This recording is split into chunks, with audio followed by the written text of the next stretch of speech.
Welcome back to the Postpartum Plan podcast. This podcast is designed to support and empower you through postpartum. Whether you're expecting, in the early postpartum days, or beyond, this space is for you. I'm your host, Madison Fugere, a dedicated postpartum doula and pediatric sleep consultant, striving to help parents feel confident and supported in their parenting journey. Each week, I'm sharing practical tips and expert advice to help you navigate all the postpartum things with confidence.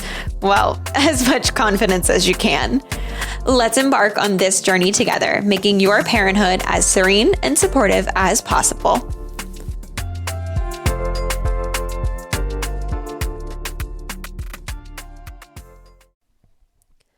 Katie is a licensed nurse, postpartum doula, certified breastfeeding specialist, and a student IBCLC with 10 years of experience supporting breastfeeding mothers and new parents in their postpartum period. She's also a wife to her loving and supportive husband and a proud mother to their 11-year-old. Katie looks forward to helping you reach your breastfeeding goals and helps support women on their journeys in motherhood. Thank you so much for joining me today, Katie. I'm so excited to have you on the podcast. Of course. Thanks for having me. I am super excited because, like I was just saying before I hit record here, you had kind of given me so many different topics and avenues to go down. And ultimately, I was like, I would love to talk about protecting milk supply and going back to work and what that kind of looks like for a lot of pumping people and mamas because hmm oh my gosh, do I get questions about it all the time? And I think it's like one hmm of the big anxiety provokers that people have got around that time frame when they go back to work. So I'm excited to have you here to share all the info. Absolutely. I'm thrilled to share. Do you want to start by telling listeners a little bit about you and kind of what got you into this like milky world? Sure. I was a breastfeeding mama myself. I have an 11-year-old daughter. I was a young mother. I turned 20 a month after I had her. So, going into it, I had a lot of support about as far as like the women in my family that breastfed. But I really didn't know like exactly what I was going into. I didn't do a lot of prenatal preparation Yeah, other than like what to expect when you're expecting and right. everything. I read that book and I felt at the time, I just reading made me more anxious. So I Mm, didn't really until I was in it realize, it's just because it's natural doesn't mean that it's always easy. And absolutely. so, um, I went 4 months, which I try and I've tried to like rephrase the way I say it, that I successfully breastfed 4 months rather than I only made it 4 months. Yeah. Um, so my mentor has helped me a lot with that kind of just retelling my story. But yeah, so I became a postpartum doula, or I started postpartum work in 2014. I certified in about 2018, 2018, and then I became a certified breastfeeding specialist in 2020. And so now I'm here as a student IBCLC and a nurse. I love it. So it's been a long journey, but it's very rewarding. That's so amazing. And it must feel really good to not only reframe how you're telling your story of how breastfeeding hmm went for you, but also being able to now like support other people and being able to hmm help them meet their goals, whatever those goals may be, probably feels like extra rewarding. Absolutely. I mean, I Yeah, know that postpartum work feels rewarding to me, and I don't even have my own personal experience to kind of live through people with. absolutely. And so, hmm I can only imagine how good that feels. It really does. And it really helped me to help others, like you're saying. And so yeah, I know we kind of wanted to niche down the topic. So Yeah, today. I love it. Yeah, so I would hmm love to kind of dive into it totally. So I hmm hear a lot of different things about going back to work, right? Like you hear a lot of Right. different things from parents worried about going back, milk supply, it's a big stressor for hmm them. I think in hmm all different fields, right? Like, hmm whether it be an office job or something where you're commuting a lot or anywhere in between, even work from home parents, I think it's really Yeah. challenging to kind of find a new routine and a new, um, you know, schedule that works in Yeah. alignment with what you're trying to do with pumping. And I Hmm. also hear then a lot of the things from the professional side, right? Like obviously, Hmm. as I'm scrolling Instagram at night, on my night shifts, I see so many things about, when milk supply regulates and how going back to work can, make or break a milk supply in a lot of ways. And, you see the great stories and you see the not so great stories. So yeah, I'd love to hear, kind of all the information that you're willing to share that might help people who Hmm. are listening that are nervous about going back to work, or whether that's, Hmm. they're still prenatal or they're about to go back soon. Right. Yeah, any tips, tricks, input that you have, I think would be really, really beneficial to everybody. Okay.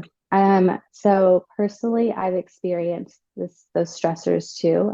I went back to work, I believe I may have not even been 6 weeks postpartum, honestly. And um, it's if would have known all that I know now, I would have done things a lot differently.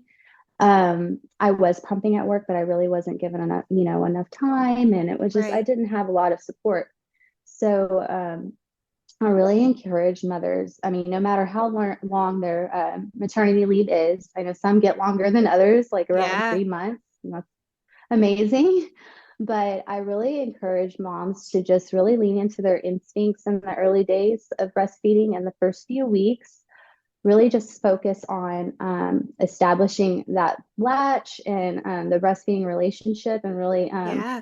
finding that comfort first before they really worry too much about pumping, because really honestly a pump is not even necessary in the first few days of breastfeeding or early days. um, they can hand express, they can there's a manual pump that's wonderful. But I always say, like, around, I'd say around week 3, or when you get closer to your time going back to work, you can pump once a day and then kind of build a storage. And I like I like to encourage that window between 12 a.m. and 6 a.m. So midnight and 6 a.m. Because your prolactin levels are highest at those times. Right. So that's a really good time. And I mean, whatever works for, I mean, obviously, Right. whatever works for any mother's schedule is going to be sufficient. But yeah, just building that storage, because what a lot of moms don't realize is that freezer full of milk can be, I mean, it's anxiety provoking to see on Instagram. I'm sure Yeah. you're aware too. And sometimes that can be an oversupply. And so a lot of moms think they need to pump all day long. And I Yep. think that's kind of what happened to me. I think I caused myself to have an oversupply. But needless to say, just when you're at work, you're going to be replenishing that supply when you're away from your baby, because you're going to be removing milk as often as your baby would normally feed. So you Right. have the next day's milk ready to go. And so everything that you've already stored is just extra. And I always say, I mean, if you're going to be away from your baby on a trip, or, girls' weekend or something, just make sure you're removing milk as often as your baby feeds to really Yeah. protect your supply. And I think that that's the biggest thing when it comes to pumping as a whole, whether it Hmm. be returning to work or, just Hmm. pumping because you want to pump and you want to have a stash. Y- People see these things on Instagram, and right, like Hmm. people Hmm. even prenatally start buying deep freezers because they think that, you're going to need all this space. And yes, Hmm. some may, and a lot of the Hmm. time you're not, because I Right. think that is often what we're seeing online is a oversupply of milk, which has its Hmm. own pros and cons, Yes. that we won't get into today Hmm. because that's a whole nother, Yes. box of tricks. But um, Hmm. I think that remembering what you just said, and that's often what I tell a lot of clients is, okay, all you need is one feed, right? Once they have one Hmm. feed worth, you pump when they feed, and now you have the next feed, and then you have the feed after Yes. that. And, Yeah. going to work, all you need is one day, right? And if Yeah. you know ahead of time that you're going back at 12 weeks or you're going back at 16 weeks or whatever, you Hmm. have that much time to come up with small, tiny bits at a time to create Hmm. a day's worth of Right. milk. Um, Hmm. and if your body's used to nursing, it's going to produce a same amount to pump, right? Yeah, right. Granted, you're using the right pump parts, but again, a whole nother Yeah, episode that we could get into. exactly. Yeah. But yeah, I think that it's so important to remember that. Now, the big thing I hear is people are kind of stressed to figure out a timeline or a schedule when it comes to pumping when they Mm-hmm. go to work because they don't want to lose Mm-hmm. that milk supply, right? So, like Mm-hmm. you said, typically you would be pumping anytime that baby feeds, which is, averagely what, 2.5 to 4 hours, depending on the Mm-hmm. kiddo. Um, Mm-hmm. and so I would love to know kind of, is there a specific schedule that you suggest to people on how often to pump or when to pump when they're at work? Or does it kind of depend on their, work circumstances? I know a lot of people are like, well, I don't really know when baby's eating if they're at Yeah. daycare with someone. They're not going to text me and be like, oh, baby's Yeah, eating. Hang on, let me pause my meeting and go pop right. on a pump. So yeah, I'd love to kind of get your insight on how people can kind of plan their work and their Mm-hmm. pumping to work together. Okay, so it's a little bit of both. It's kind of finding that personalized schedule that works for mom and baby, like depending on their work day. Yep. But I would definitely encourage mom to pump before she leaves for the day and or not, sorry, pump, sorry, breastfeed, bring baby to the Okay. breast before she leaves for the day. And then when she's home, nurse again. And I always say that your baby is you're better than your breast pump as far as removing milk. They remove Yep. more milk more effectively. And that oxytocin release that you're going to get from being skin to skin with Yeah. your baby is going to also help with your milk, protect your milk. And when you're away, I mean, it just really depends on your breaks that you get. But I would say every 2 to 3 hours, 3 hours is usually sufficient. And just making sure you discuss with your employer beforehand, like let them know your breastfeeding goals, discuss that with your, even your peers at work, that because it'll help just to have that support. And yeah, I would say about 3 times removing milk during the day is about a good like ballpark Yep. amount. And then, before and after, you're going to be feeding your baby at the breast. Yep. And of course, we could go into nighttime feedings as well, Oh but a yeah. lot of breastfed babies are feeding at night as well. So, Absolutely. Yeah. And mhm, I think that it's so important. I know I hear a lot of parents and say that they don't know when they're going to be able to pump at work. And so they have to get a bit creative with the timelines and the ability of like mhm, when they're going to be able to pump, right? Like if they're having meetings that are popping up, that's going to be different. If they're a teacher, their schedule is going to be different, or, all mhm, of those different types of things. And so I know a lot of mhm. people that I talk to that commute really like using the hands-free pumps, or I've even had one mama who Mm, uses mhm. a tethered pump, but like a battery, like the Spectra 2 or whatever it is that doesn't plug into the wall, Yes. and pump in the Uh-huh. car, which is, I think, such an Yeah. interesting and great option for using your time wisely, right? Yeah, Maybe be absolutely. careful while you're driving, but Right. but now that option, do you typically find that like you were just saying, I'm getting all tripped up on my words. I'm getting too excited here. That's okay. That's okay. Um, you said obviously babies are gonna kind of take more milk out better than a pump. Do you find that hands-free pumps versus regular wired pumps versus manual pumps, does it depend on the person? Does it depend on the timeline? hmm Kind of what hmm is your typical suggestion for people when they are pumping? I think I have a few different opinions on that All right. on the hands-free pumps, namely because they weren't around when I was breastfeeding, but also because I learned a lot about the way they remove milk just from clients and Yeah. things and family members that have used them. Some of my peers, my family members that have used them love them. Well, they're wonderful for just like providing that stimulation, but sometimes they just don't remove milk as effectively as a manual pump would or an electric pump. Yeah. So, and it's really flange sizing is key. Oh, And so, yes. yeah, so finding your right flange size is so important. A lactation specialist and a lot of doulas can really help with that. And if I'm being, biased, I loved my manual pump. I absolutely loved it more than my electric pump. Yeah. And so it really is, it comes down to preference at times. Yeah. And yeah. I was really gonna what say works like for your I body. yes, exactly. I was just gonna say I Hmm. really think it is like body to body because I had heard so much, and seen so much about electric pumps don't work far better than like the wireless ones, right? Like the wearable Yeah. pumps aren't as strong suction. And so I was really out here preaching that to clients, like, yeah, totally get the hands-free pump for when you need it, but also try to use the wired one and the electric pump when you Mm. have the ability to. And then I had a client who got one. And she ended up actually getting more out in her hands-free pump than she did in her Oh. wired, like in her Spectra. And I remember Hmm. her being like, "Do I really need to use the Spectra? Because I really think the wire, like the hands-free one, is working so much better for me." Hmm. And so she ended up just using her hands-free one now. But I really think for her, it had to do with like the mental side of it too. Hmm. Because she was telling me, Yeah. being connected to this wired pump and like really having to sit in the same chair for hours, Mm.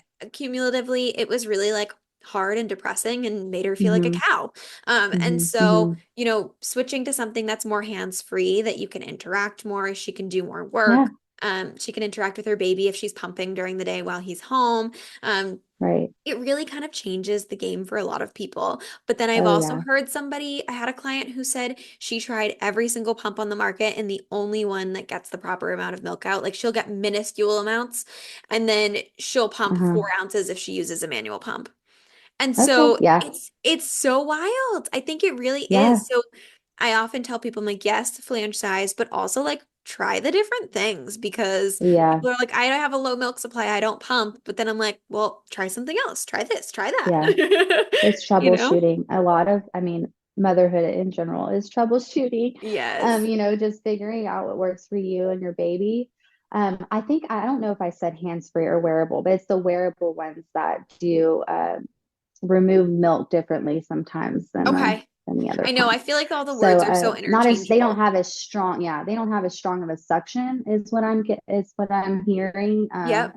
from other moms and professionals. And but yeah, but I will say the women in my life who have used them are they love it. So, like you said, it depends person to I think person a lot it's of a time. handoff. And for some people, it's, one is the answer to everything. And for others, I think it's a combination of both.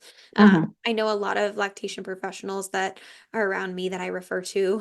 One, I can think of one in particular in the back of my head right now, who tells all of her clients to keep a manual pump in the car because you never know when Yeah, you're going to get trapped somewhere. And a manual pump is always absolutely. going to be real Mm-hmm. helpful to just get that going. So Mm-hmm. yeah, I think Mm-hmm. it's so true. All of those, different pump options. Yeah. Now the second thing that I hear a lot about that people get stressed about when going to work is the milk storage aspect of things. So, do you want to talk a little Mm-hmm. bit about how milk can be stored and kind of any tips and tricks that you may have for parents that are pumping while they're at work? Because I think it's the idea of, okay, what do I do with this milk that I've just pumped? But also, what do I do with the pump parts that I've just used if I don't have access to, you know, cleaning things or I'm not comfortable cleaning them in like the Mm-hmm. staff kitchen or Mm-hmm. whatever it may Yeah. be. What are kind of the options for those types of things? Well, I would definitely recommend like a cooler bag to keep with you.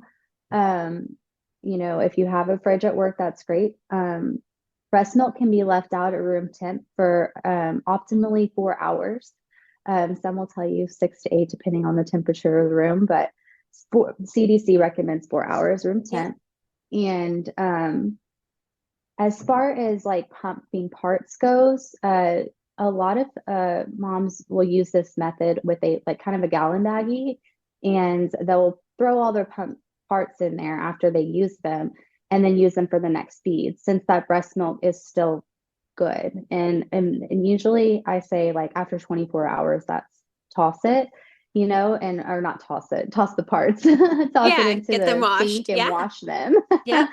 There and yeah, I would say that's about all the advice I have as far as that goes.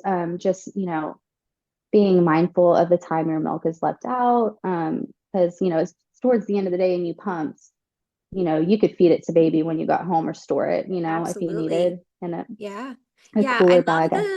the gallon bag idea of, Hmm. after you pump, taking those parts, put them in a bag, pop it in the freezer with the in the fridge with the milk that you've just pumped, and then you can Hmm. reuse that for your next feed. And I think a lot of times parents that I know have done that often, earlier on for like nighttime as well. And I know Hmm. some people that are more exclusively pumping, or people when they do go back to work find that the washing of everything is exhausting. And I find at that point they're typically ordering a couple more sets of flanges and pump parts as well. Hmm. Um, Hmm. but I do think that that is such an interesting tip because some people that I know have used it. And I know some people will say, yes, do that. Some people don't. I think it really is kind of like personal preference in kind of what you feel comfortable with. Um, Yes. just like how we get to that whole like sanitation idea, right? Like Yeah. sanitizing things, some people do it for longer than others, and it really kind of is personal preference. But I do Hmm. find that that helps a lot of people, and the storage idea of, getting some sort of cooler or lunch pail or something like that to hold milk. Hmm. I don't know if you've seen, I used to work at a daycare, so I can visualize. They have these little lunch boxes that are specifically for bottles as well, They do. which Hmm. is so cool because the ice pack Hmm. inside cradles the bottles perfectly so they won't like tip or Hmm. pour. And it holds Hmm. like four of them perfectly. I can like Yeah. visualize that it's so perfect for kind of that Yeah. kind of storage thing as well. So, you could get fancy about it, right? But Oh you don't yeah. have to. They've really come out with so much since I they have specific bottles and coolers for Yep. breastfeeding moms. So Yeah. you're right. You could definitely get fancy on your registry if you wanted. I'm a simple girl, so I I love like to it. keep things. I love Yeah, I it. like to keep things simple and straightforward. I did want to mention though, Yeah. when you're at work, I did this with my baby, and I find the women in my family kind of did the same thing when they were away. But your oxytocin release when you're pumping away from your baby is it takes longer when you're pumping to release that than if you were skin to skin with your baby. Right. And sometimes, that can affect your stress levels too when you're trying to get milk out, right? Right. I like to suggest to moms to have a piece of maybe their clothing nearby, or even watch a video of their baby can help really just get those love hormones going, and it'll help Yeah. with kind of your output. And even sometimes moms are really tempted to just kind of watch what's coming out in a bottle when they're pumping. Right. And I like to say, like, try not to pay attention to that. You will make more if you don't pay attention Yeah. to that amount, because that stress is kind of interfering with that oxytocin release. So you can cover the bottles with like a receiving blanket or a tube sock. Some people Yeah. will just cover them with a tube sock, and I found that really helps with the stress levels of just kind of obsessing over the amount they're getting out, rather than just the Absolutely. stimulation that they're getting from the pump. Right, right. And Hmm. I know it can be like you mentioned that kind of like stress. And I know, with any job comes stress. Hmm. And so I Hmm. think that for a lot of people too, especially if you're used to pumping at home and you're in your safe, comfortable place, it may get a better output or an equal output in a shorter amount of time. Whereas when you're Hmm. at work, you may be stressed about somebody coming in, or you have a meeting in 20 minutes, or Yeah. you're in an awkward, uncomfortable place pumping. And so I think a Hmm. lot of that can play such a role into your output. So I love the idea of the like covered, not looking kind of idea, and, Hmm. looking at pictures of baby and videos, maybe trying to truly tap out of work for a moment. Um, Yeah. I think that can be such an interesting perspective. And it brings me to my next question for you, which you kind of mentioned a little bit about before we hit record here, which is like pumping rights at work and things like Hmm. that as well. I think a lot of the time people do kind of just, lock their door and hide in their office, or are Hmm. when they ask employers about pumping rooms or things like that, they're given not optimal answers. Um, Hmm. would you like to touch upon kind of what the rights are for pumping parents when they go back to work, and kind of what they should and could expect? Yeah, absolutely. Well, so the Pumping Act hasn't been around for that long, but it has been around a year or so. it actually came out around the time my best friend had her baby. So it was nice to kind of use her as like a guinea pig to like, Yeah. like just really prepare moms to prepare to go back to work. Yep. And what I don't have the acts right in front of me, but basically your employer needs to provide a clean space that is not a bathroom for you to pump in. Basically just um, a safe environment with a locked door that they can go and pump in. And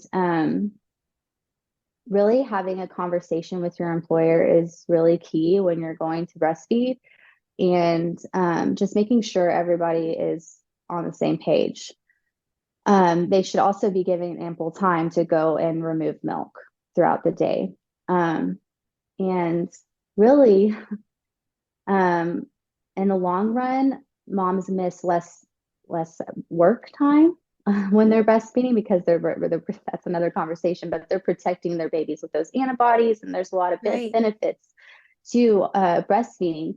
And I think hopefully we're reaching a point in time where employers are more understanding of that and respectful, because it is really important and overall to our society that mothers are breastfeeding, really. Yeah. And so I'm really passionate about that just because I know that it is something that interferes with a mom's breastfeeding journey oftentimes, because I mean, some women are expected to go back to work as early as 3 weeks postpartum.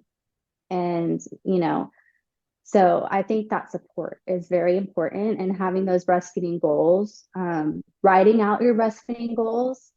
I have a template as well, which I can send over to you or link Yeah. so you can link it. Absolutely. But for journaling your breastfeeding goals Yeah. prenatally. So That's that, awesome. it's just nice to reference every now and then.